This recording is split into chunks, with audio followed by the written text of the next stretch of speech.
is good, good people? You are now listening to another episode of Since We Last Spoke with Danny Foxworth. I am your humble narrator, Danny Foxworth, and once again, we're joined by an extremely special guest. I tell you, this one here, this is a long time coming. I was a guest on her podcast, and we're going to get into that. She's a chef, fitness trainer, interior designer, charcuterie wizard. She's the host of At the Table with Chef Jay. Ladies and gentlemen, without further ado, we have the great Judy Etheredge, aka Chef Jay, on Since We Last Spoke with Danny Foxworth. Chef, how you doing this evening? I'm doing amazing, and it's just an honor to be here because you were such an amazing guest on my show, and I left very humble and very impressed with that shrimp and grits and bacon. I mean, that was just a dish that no one has been able to convince me is one even better. Oh gosh, see, it's we just started and you already got me blushing. I greatly appreciate that. Yes, it was so delicious. I tell you, that was one dish, and we had many guests, and every last dish was very special. But the shrimp and grits that you made in honor of your uncle was outstanding. I'm telling you, I think that was the best. I know it was the best shrimp and grits that I've tasted. Wow. Coming from the chef, that is like the highest honor one can bestow on somebody. So I greatly appreciate that. So we're going to start with how did you begin the At the Table with Chef Jay? That's humbling. Also, I'm a very vintage person, meaning that I like stuff that's has a lot of cultural and history tied to it.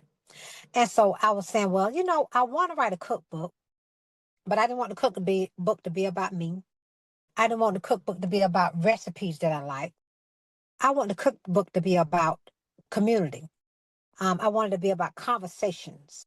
And so I said, well, let me start a podcast with guests that can bring that to the table. And as well, that is that's why I had you on, because I wanted people that can come and bring dishes and memories of their loved ones, of their ancestors, of people that have shared recipes and dishes with them. So that was the purpose of At the Table with Chef Jake. They would be able to bring the community together, friends together, and new friends together to share those memories, those stories, to have conversations around dishes and food. And that was the inspiration of At the Table with Chef Jay. And later on, we would like to turn that into a book, like a memoir of those stories, those dishes, and our guests.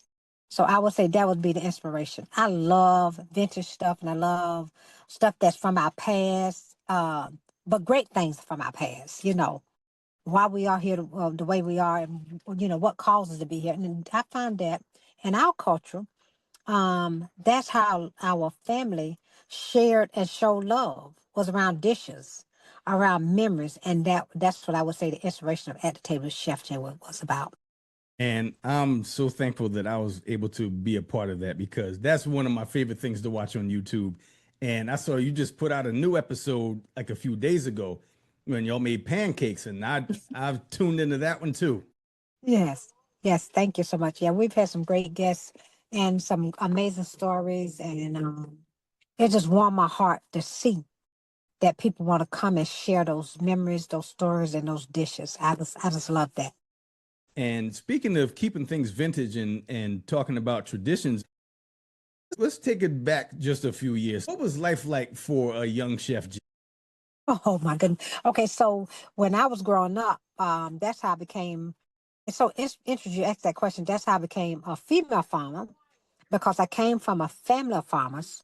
My grandfather was a farmer. My father was a farmer, and that's so interesting that I'm interested in growing and um, growing my own food. And I've worked on a all female farmers team, and we still, keep in touch and collaborate. And we worked together for 4 years, so we always is a part and a member of that group. And so what the young lady does, she brings other women in every year and empower them on growing farm and farming their own food. And but what I've done is uh, it's been a learning lesson for me. And this year, I must say, has been my most successful year in growing my own garden. It's a nice size. I have 12 raised beds, and I grow all of my herbs to grow on my charcuterie. I grow a lot of my vegetables that go on my charcuterie. I grow some for the first year, okra, watermelon. And so that has been inspiration, being a farmer from the past, from family genetics. It's so interesting Right. how everything come twofold. And the same thing with my mom. She used to be a cook, and not even a chef, a cook in school that I attended. I went to private school when I was a young girl. And so she was the cook in the school for many, many years, talking 25 years. And then I go and become a trained chef. And so it's just amazing how our genetics have those things already embedded us, and we go and we take those things and elevate them, take them in another way, and then we just go with them and just keep being better and doing better. So that was it. And then also, as a young girl, I was in the fields all the time. And as I got a teenager, I hated it, but now that has given me a strong work ethics. Like I said, being on time is one of my biggest things. Even when I was leaving Home Depot, because I'm working on doing a fire pit in my yard, and so I'm sitting in my car in my driveway because I wanted to be on time for you. And I said, I'm gonna be on time, even with my phone and everything about to go dead. I said, I'm gonna be here and I'm gonna be on time. But yeah, that's what it's like young. So I had a great childhood. I had a wholesome childhood. I had two-parent home. But we had to work and we had to be on time and we had to work hard, and that, it gifted me with that. Now I know how to do that. It's not hard for me. It's not hard for me to want to do a good job, be on time and be good, do good, to be truthful, be honest, to be kind and be loving towards my fellow man, my friends, and especially my community. That's not hard for me. I love that. Oh, I love that. So Mhm. you talking about your mother's cooking. What was your favorite dish that she prepared? That's that I love it. It was so many, but I've done them on my podcast myself. The sweet potato poon, and I also research dishes. So when I got ready to do the sweet potato poon, um, I found out that it's a Caribbean dish. Oh, So the okay. Caribbeans, I thought that was so interesting. They was the one that initially created the dish, and a lot of the dishes um, that is being cooked all over the world, and especially like in Charleston and different areas, a lot of those came from Africa. And a lot of them they're tweaking and changing around, and then they're making it of their own. But a lot of inspiration came from Africa, the Caribbeans, and okra is another one. And so this week we shot a podcast, and then we did the history of okra. Oh, And so okra was one of my favorite things too. So I took the okra that I grew up with and loved and elevated and turned to okra fried rice. So okra was one of the dishes that I really, really enjoyed. And then, like I said, sweet potatoes one. So those, I would say those two dishes was one of my things. And then it's so interesting that, growing up, I didn't like vegetables and that, but now that's my main focus. I love different vegetables. And then because I grow my own vegetables, so that's very important. So I would say vegetables would be my number one thing, but sweet potato and okra would be my favorite things that I would say. yeah. Okra was actually whenever you reached out to me to be a guest, it was between shrimp and grits and okra because, like you, I grew up just eating okra like every summer. My grandparents they had their garden, and I'd be out there planting. Just they would till the yard, and I would go behind them getting the roots out, and then we'd plant the different vegetables in the garden. But okra was always my favorite thing to eat in the summertime, Right. and I remember when we recorded, you actually prepared okra whenever we Yes. finished everything up. And every time I bite into okra, it's like I immediately get transported back to my childhood. And it's just so Right. many great memories that flood. And That is the truth. That yeah, is the truth. That is the truth. Okra, and it's so diverse. And then, like I said, I did a segment this week, and we learned about the history of okra, and that okra was they bought it from. It started kind of like in Egypt and Asia, and it transported to Africa, and then they bought it when they was transatlantic through slave, and they put it in their hair and their clothes to bring it over. mm, I didn't know And then that. like, yeah, it was so interesting. And then when I planted okra for the very first time this year, I planted them too close together. And so I went back through and I thinned them out. And so what I did is I took and put, when I thinned them, I said, God, I hate to lose all of this okra that I pulled up. So I took them and put them in a bin with water. And it was probably like a month. And so I took the one that was in the water out of the water, and the root system was unbelievable. And so I planted them to see whether they would live, and they live. And I was like, this is the resilience of our people, is the okra lived and they produce also. And I'm telling you, that was the most resilient plant that I planted this year in my garden. Really? And it just really gave me a sense of how resilient our people is. And then I went on a trip to Chicago, and when I came back, the whole okra bed was full, and all of the okra had ruined because they got too big. You know, they say if it get too big, it's no good. Mm-hmm. And so I had a whole crop of okra that I couldn't use. And so I took it and I just let them dry it out and do the seeds. But it was just so amazing how resilient okra is. It A really lot is. of the leaves have fallen off because, my husband, I didn't think to ask him to water them. And so the plants continue to live even though now. Then I thought about too, I said, it's amazing how they say okra needs sun. It's like us, we need sun to live, to thrive. And so during my tenure this year with doing the garden and being the most successful, it was just such a learning experience because I saw how everything's an ecosystem. And it's a time and place for everything. It's a time when, everything thrive and live. I was able to live with the bees this summer, to dance with the butterflies. And last week, I have this shrub in the garden. The whole garden smelled like a perfume, like just a perfume factory. Really? That was Saturday. That Monday it rained, and every last bud on that shrub went away. And then the day it came back and smelled like a perfume again. It's just Wow. so amazing. If you just take time, just take a minute to smell the roses and just enjoy life. You're 100% right about that. So, Yeah. your mom being an influence on you from a culinary standpoint, you took that, implemented it, and then advanced it by going to culinary school. So, share with us what that experience was like. Oh, it was very empowering because when I got ready, well, I was a fitness trainer first. And so what inspired me to go to culinary school is that being fitness trainer, a lot of people didn't know what to eat and how to eat. And then I didn't want to go to just in culinary school. So I researched different culinary schools around the world and around this country and around the world because I don't mind traveling to go and get, whatever I need. And so I saw that New York City had a culinary school, Natural Gourmet Institute. Um, and that was a school that I chose because the base was focused on health. And so I attended Natural Gourmet Institute. I have 3 certifications from there. I went 3 separate times.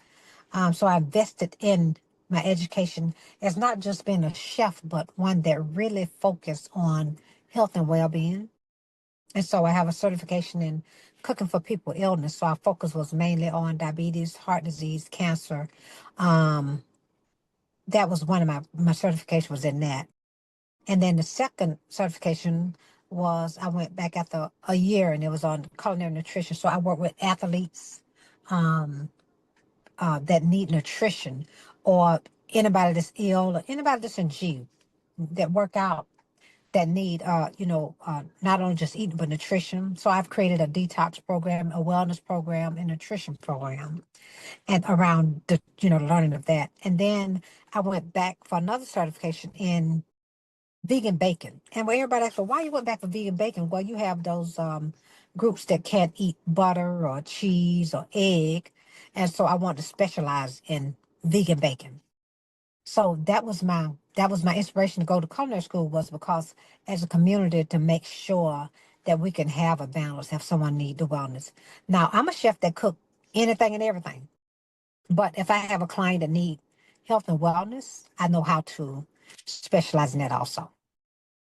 And you being able to take all of those courses and become so well rounded, that's something people don't really take into consideration that other people may not be able to eat the same things that regular people eat. And kudos to you for expanding your culinary horizons and being able to cater to those people that are often overlooked. Yeah, and that's one of the things too. That was I was telling you. I was mentioning to you that I work with USC. Been working with USC for about 5 years, the School of Public Health. Hmm. And so with my training is that's why I'm able to work with them because they study. You're probably familiar with a lot of the schools. Some of the schools are schools that study. And what they do is and down the way you at MUSC, I think it's a school that study also. So what they do is they study races, they study medicines. And so USC School of Public Health study African Americans diets. And so been working there for 5 years. It's called a New Soul. And so what they do is they put African American on a plant-based diet. So with my training, it allows me to work with them with providing them meals. I do cooking demonstration. I also do catering for them. And so that's very empowering. Like I was just a minute ago, we have an all men's cohort going on right now, a 12-week nutrition program. And so I provide the meals. And then I work along the side of another African American male that he carries on the class and he does the food demonstration and teaching. And I take and prepare the meals every week for the participants. Wow, that's awesome. Yeah, so it's been a great collaboration. But what we learned is since COVID, it's been hard to get participants in the class. I mean, we don't know what that is. I don't know, attribute to the GLP-1 medicines now. People paying for those to, lose weight and all that. So we're hoping they don't lose their granted because they get a lot of funding for that, for studying. And Hmm. then, Stanford is another college, yeah, university study. Harvard does studies. But what I find is that a lot of the medications they do studies on. Well, even the restaurants do study. You know that, right? Hmm. They study to see what makes the food addictive. Yeah. So everything is a study. They call them focus groups. And so they have focus groups in everything, pretty much. Whether it's alcohol, whether it's something sweet, whether it's fried chicken, Chick-fil-A, any of those places, they do focus groups. And the focus groups help them and assist them in when is the bliss point. Are you familiar with the bliss point? I'm not familiar with that. Okay. The bliss point is when it hits your brain and it makes you want more. Oh, okay. I never heard that term before. Yeah, bliss point. That's what it is. You could look it up in AI probably got on it, but that's what the bliss point is. Okay. So that's why Chick-fil-A lines stay around the corner Yeah, because that's they know how to hit the brain. there you go. Yes. Hmm. And also, something I know that you greatly enjoyed doing is traveling. So, where did that sense of wanderlust develop? So traveling, I will tell, and like you being young as you are now, I tell people travel while you're young because travel requires a whole different mindset. It requires that you are able to be mobile. It requires that your mind have to change because, say for instance, your flight cancel or your itinerary change. You got to be able to have a mind that switches off and on all the time because you never know when something's going to change. So my love came from travel was because I love different foods. So I'm a foodie that love different nationalities and cultures of food. And I'm also a history buff. So I like to know why things, the way they are, where did they develop, why they developed. Travel allows me to do that. And when you go back all the way to the 1600s, the 1700s, and the 1800s, it shapes the way things are now. And that's what traveling does. It allows me to try different foods, to learn about the culture and learn about the history, and also to see the beautiful land and the world that God has created. And it also allows you to see some of the other things that's out there also. So it's like a balance. It's a full circle thing. Because if I believe that it also opens your horizon to the way things really are and the way people are too. So I studied people, I studied history, and I studied culture. And so that's what traveling allows me to do. It allows me to open my eyes up and minds to see that it's a lot out there that we don't know, that we can see and learn from. And it also allows me to, when I went to culinary school, I was in, especially for the very first time, I was in a classroom with 16 different people, and all of them were from different cultures, different races, different nationalities. And as I was sitting in the room, Danny, I looked around, and what I learned is that we all are human. The only thing makes us different is culturally, and we eat different foods, Hmm. And each race is classism and is racism. And it's so amazing. It's just not uh racism against black and white. It's racism against each other, the color of our skin. And especially where you're in Charleston, correct? Right outside of Charleston. Right. So in Charleston, and you know this history problem, they even had a racism against if you wasn't a certain color of the bag, you couldn't do things a certain way. Hmm. So it's all over. So I tell people that's why I don't judge people because you don't know what they've been through and what they go through. And I was in every classroom, I've taught over 3,000 children how to cook. And the first thing I always tell them, don't let anybody make you feel bad about the color of your skin, your hair, because in every culture and race, people look down on each other. And we all human and we all deserve to be respected and loved. Right on, loud and clear. You were 100% right about travel broadening the mind. I'm telling you, Mhm. the world is bigger than where you grown up, and the globe is so vast, and there's just so many different areas to explore. So I'm working on that myself. I got to get out a little bit more than I do. So that's And you definitely will. the goal for next year for Right. sure. And I will tell you this for him, Danny, Hmm. even if you're not able to go to out of the country, pick somewhere in the United States. Like I was due to go to Spain this year, but we had to cancel the group picture after the way the everything changed, the whole Hmm. everything politically changed. Right. But I went to Chicago. And I'm gonna encourage you, if you don't go anyway out of the country, pick a city. Now you're gonna be amazed. Yes. Even a city in the United States. If you into think about what you into, whether you into landscape, water, mountains, beaches. Just pick one of those areas in that you don't need a passport. I'm encouraging you just go somewhere in the country. You're gonna be amazed. And then of Completely course agree. make sure you find out what because each state, city, country has their own food. And the reason I said Chicago was because Chicago has 77 different communities. And in each community, they have something that they focus on. So I go when I want to go and see all different kind of things, Chicago. And also check out if you're into whatever you're into, research festivals. Every state normally have some type of festival. But Chicago, and it was about 3 weeks ago, they had a food and wine festival Okay. because I'm into different foods. And it was 44 different restaurants at Wow. that particular food festival.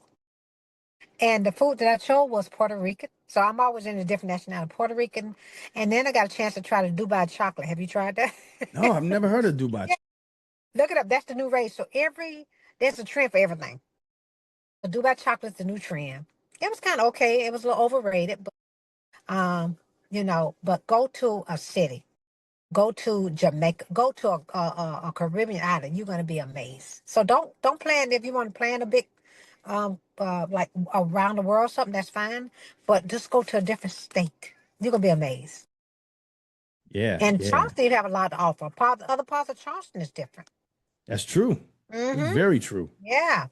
Mm-hmm. Well, I went to Cincinnati and Pittsburgh last year, There and you that go. was a You lot of know fun. Pittsburgh is amazing. It really is.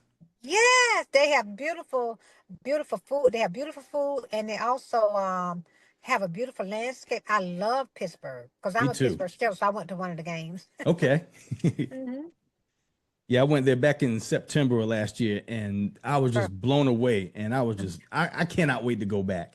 There you go. You like that maybe Chicago. I love Chicago now. Okay, that's my favorite city. New York used to be my favorite city because I went to culinary school, but I like Chicago a little bit better. New York now.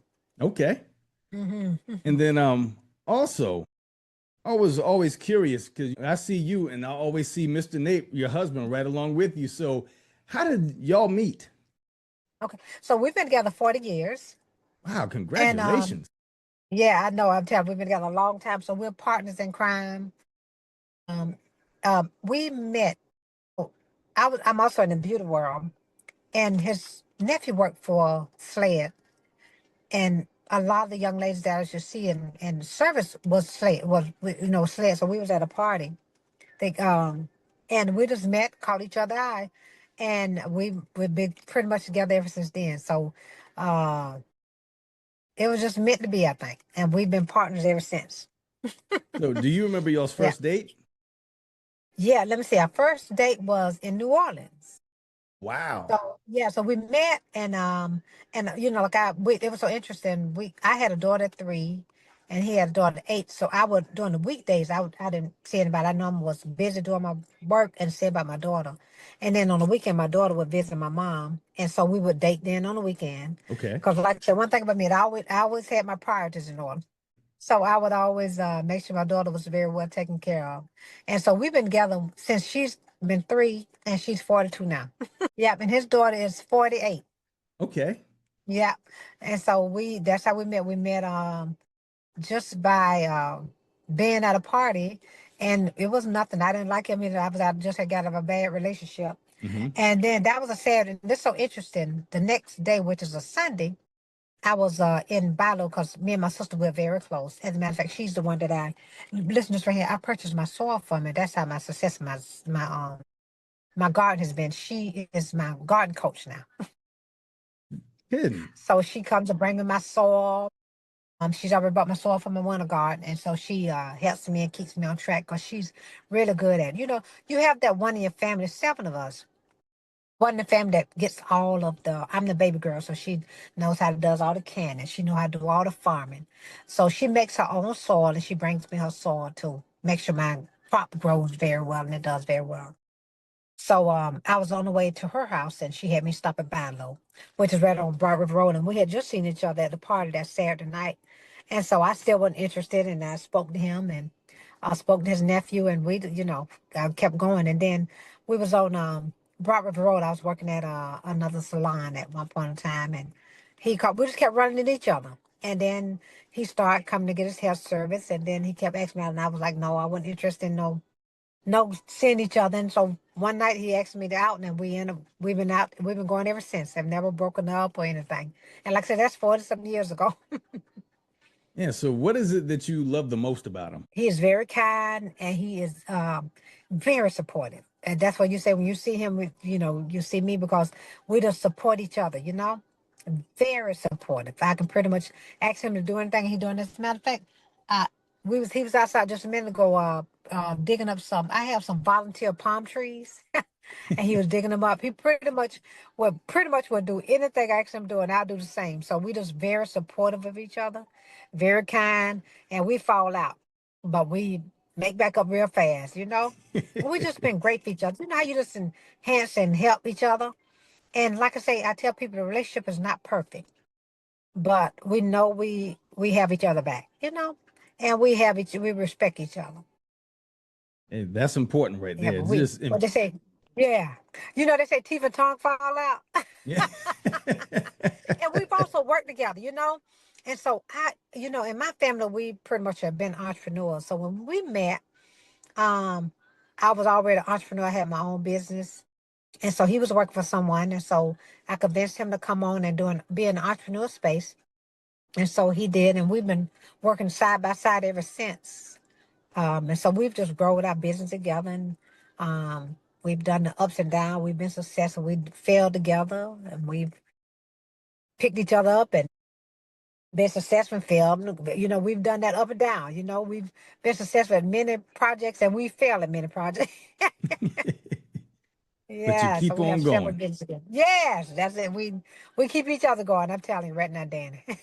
So, how did y'all found Celeb Studio? So about let's see, and as a matter of fact, it happened when the pandemic came, and we was building it out, and it was supposed to be a creative space for creatives, for the for our community on that side of town. We had a lot of spaces downtown, but I was looking for something to provide to people that was in the food industry. Number one, that's how it became a DHEC approved kitchen.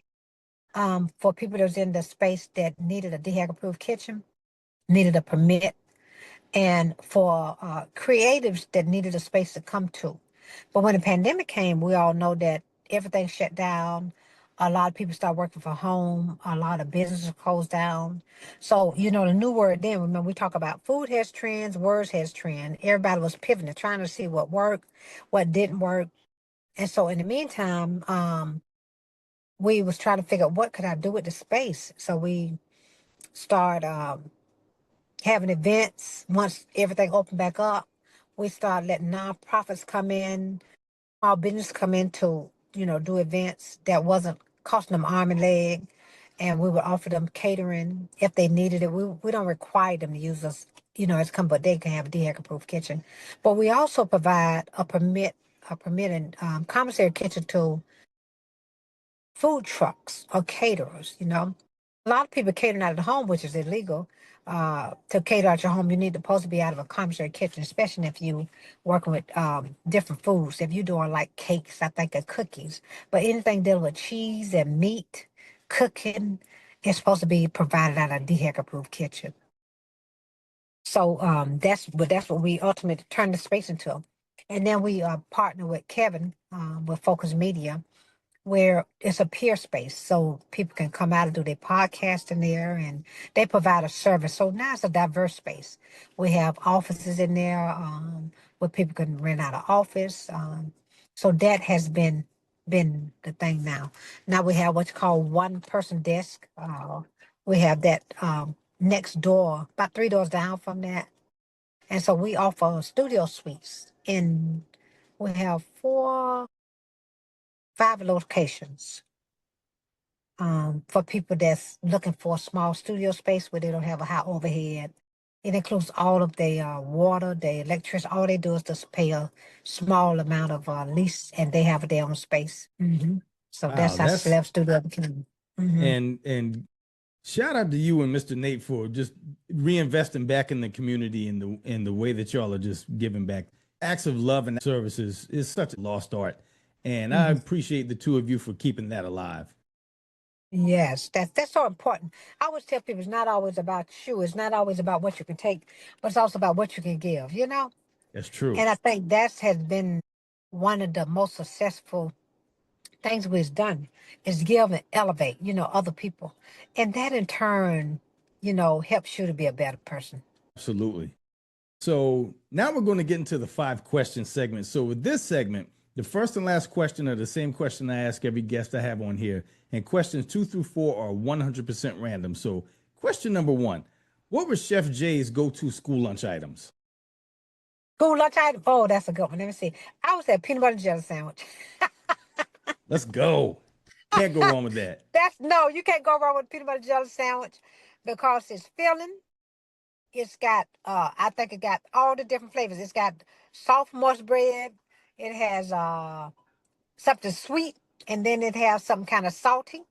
And then if you want something crunchy, you can go with crunchy peanut butter. You know, crunchy, yeah, peanut butter. So I like textures, you know, and that's why I think I like charcuterie so much because it has so many different flavors and textures and flavor. You know, just I like that versus that. So what was your favorite jelly to put on your peanut butter and jelly sandwich? Grape was, but I love strawberry also. So it's a Yeah, toss up, but I would say grape, you can't go wrong. You know, you I really created can't. this dish in the last 2 charcuteries was we used to make these little goat cheese balls. And so this particular day, well, Nate normally the one that makes them. He said, I don't feel like making these balls. So we made a goat cheese log and we put old fashioned grape jelly on it. And we went back to pick up the utensils and the you know, we used a lot of the frame. It was not one piece of goat cheese left. So we stopped making the goat cheese logs now. When we taking shake the goat cheese logs, and then we taking I'm gonna hit inside down with the charger. And Okay. then we take and put the grape jelly on it. And I'm telling you, Danny, it was not. And we make this bread, this warm bread. We make this warm bread. I'm still on. We make this warm bread Uh-huh. and serve it with crackers, and not one piece of that goat cheese. And so that's what we're doing. That's our go-to with grape jelly. How about that? I love it. Y'all made a smash hit with that charcuterie. All right, question number 2. If you could change one thing about Colombia, what would you change? Collaborator, and more collaboration and diversity. I think that we um have to be more diverse with each other, more Hmm. accepting of each other, um, and more respectful to each other. There you go. Question number Mhm. 3. You're stranded on an island and you can only take 3 albums with you. What albums would those 3 be? 3 albums. Hmm. 3 albums. Let's see. 3 albums. I love Sade. She's my favorite artist. Okay. So Sade would be No Greater Love. I think that's and then I love Maxwell. I just went to see Maxwell. We just went and saw Maxwell in concert. I think I got him Nice. just in time. I'm praying that, yeah. On 1%. Oof. And then I love Teddy Swims for some reason. I love Teddy Swims. There's some strong choices. Yeah, and I'm trying to remember the names. Yeah, yeah, Teddy Swims was I wish I could remember the name. I'm bad at music. I just know the songs. But so Sade, Teddy Swims, and Maxwell, those would be they I can remember the songs, but those would be my artists that I would take. Okay. I like Beyonce, but her sometimes her music can be a little bit strong for me. Yeah, completely understand. Question number 4. If you could say one thing to your 18-year-old self, what would it be? Mm. Enjoy life and travel young. It's some sage advice. And then the last Yes. question. What's the last thing that really made you laugh? I love looking at funny movies. So I don't like looking at anything serious, anything hard, Hmm. anything hurt. But I think that I was looking at a funny movie the other night. I love looking at funny movies. So that that I would say funny movies, but I'm trying to remember that particular part of the movie. I just love looking at funny movies. I love looking at anything funny like that. And also, I would say the last thing that made me laugh is my grandson because he brings a lot of joy to my life too. He just turned 11 yesterday, and so he's always kind of picking at me about different things. So I would say, grands and children bring a lot of joy to my life. And I think children, they so innocent, and I just think I just love children. I think that they are our future, and I think we just have to be strategic about treating them right, showing them love, and being kind to them. Amen to that. So Mhm. we're about to wrap up. So if there's anything you want to plug or promote, or just tell the people where they can find you, the floor is yours. Yes, I want to first of all thank you for having me as your guest, and I just admire you so much for what you do and what you Thank bring you. to the community, bring good conversations. I think that what you do is awesome. So keep up. And I love that on the back of your wall. What is that? I love that. Oh, it's just a whole bunch of different art that I collected over the years, and my fish tank in the back got a couple I fish love it. I love swimming it. I around in love it. there. Right. So they can follow me on Instagram at celeb studio _ and Facebook, Judy Etheredge, my personal page, and Celeb Studio and gourmetgrades.com is our website. We do a lot of amazing things in the community. And we take pride in making sure that in the events they have delicious and beautiful food. And we are charcuterie artists that will travel and we enjoy doing making the events and parties and celebrations very, very special. And we've done thousands of charcuterie and not one alike. So we love making it personal and special for them. And I can speak from personal experience. I had this charcuterie. I went up to Celeb Studio a couple Saturdays ago, and that was actually the first time I had it. And I couldn't stop taking stuff off the plate. I mean, So just that glad you whole enjoyed it charcuterie though. board. Yeah. That was said, Dan, I'm so glad you like it. And I also What you recorded a most like? What was the most thing? I really like the cheese. It was like the little balls of cheese that had the herbs on it. Yeah. That was out of sight. I love that. Was that the the stuffed peppers with the herbs or It no? wasn't the stuffed peppers. It was just it was like regular balls of it was like white cheese I know and it what that had these was. That's the herbs in it. Havarte deal. That was Yes, Havarte deal. Uh-huh. That is a very good cheese. it is. That was my first I'm time so having glad it. you And enjoyed yeah, I'm glad I enjoyed it too. it. And I also That's recorded a couple of podcast episodes for my podcast at Celeb Studio as well. So you okay. can also record your podcast there. Just hit up the Peerspace app and type in Yeah. Celeb Studio and Good. Thank you. just take it from there. So, Thank you. Chef Judy, Thank you so much. This is a long time coming, and I appreciate you, setting aside time to be a guest on Since We Last Spoke. Yes, I love it. Thank you. And keep being amazing, Danny. And you do the same. And Thank thank you you. all for listening. Make sure you like, download, and subscribe to Since We Last Spoke with Danny Foxworth. Subscribe to my YouTube channel. You can find me at Danny Foxworth 843. There you can find videos of every episode of this podcast, as well as my baseball podcast, At the Plate with Danny Foxworth, my candle podcast, A Wicked Good Time with Danny Foxworth, and Growing Up Low Country with Liz and Danny. And Chef Jay also has a YouTube channel. So tell the people where they can find you on YouTube.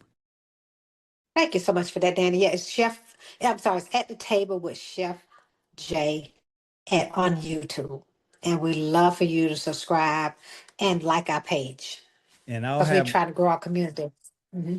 absolutely, and I'll have all of her information in the show notes. So for Chef Jay and myself, this has been another episode of Since We Last Spoke with Danny Foxworth. And until next time, y'all be good. Peace. Thank you. Bye bye.